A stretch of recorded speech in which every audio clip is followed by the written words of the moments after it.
Hey, how's it going, guys? Scraps over here. As most of you guys know, whenever monks are playing in a group setting at a high tournament level, our most efficient role is to play a Cyclone Strike EP monk.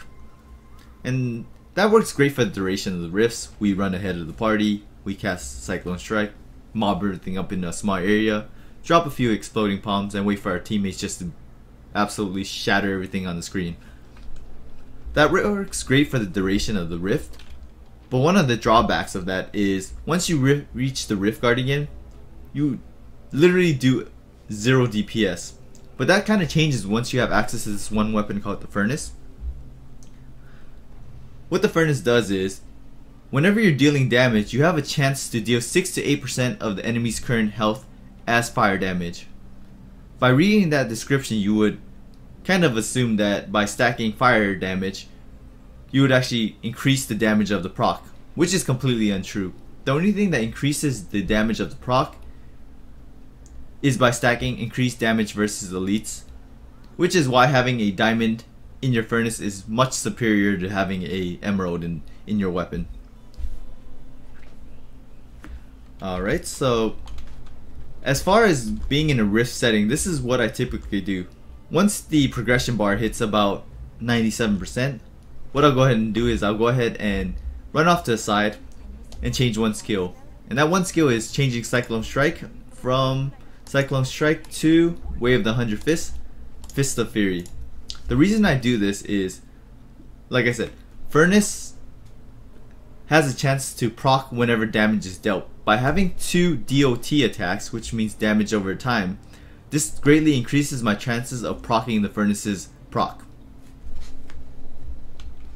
Alright, so I'll go ahead and show you a quick demonstration at GOM.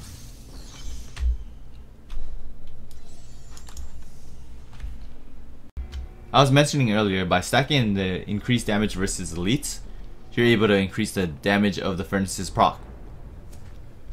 Typically when a Rift Guardian spawns, you actually have another 2 to 3 second windows to make the swap. So this is what I do. I'm currently sitting at 35% bonus versus elites.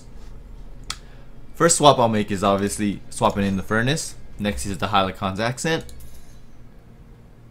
Then the Hellcat's Waistguard.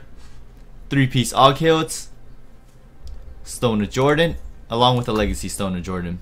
The reason I'm able to use 2 Stone of Jordans is, one is actually a level 60 Diablo 3 vanilla version, and the other is a level 70 version. So on to the kill.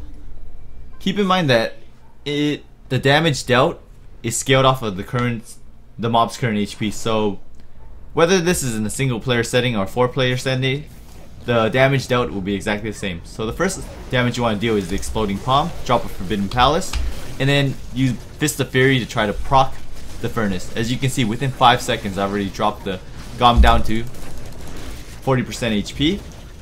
You want to be mindful of your Exploding Palm. Whenever it drops, go ahead and drop another one to ensure that the ticks continuously keep going. And at this point, if you're playing in a group setting, you should be able to, well, they should be able to kill the Rift Guardian. I'll most likely die here because I lack adequate DPS. And remember, since this scales off the mob's HP, as his HP gets lower, the value of the Furnace proc greatly diminishes.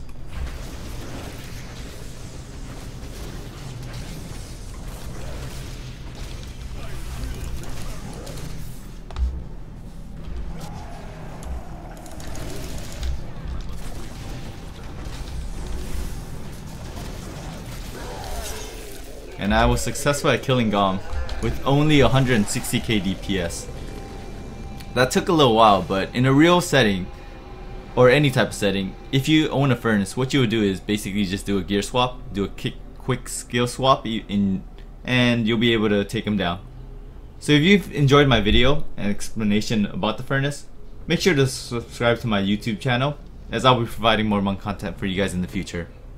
So until next time, guys, have a good one.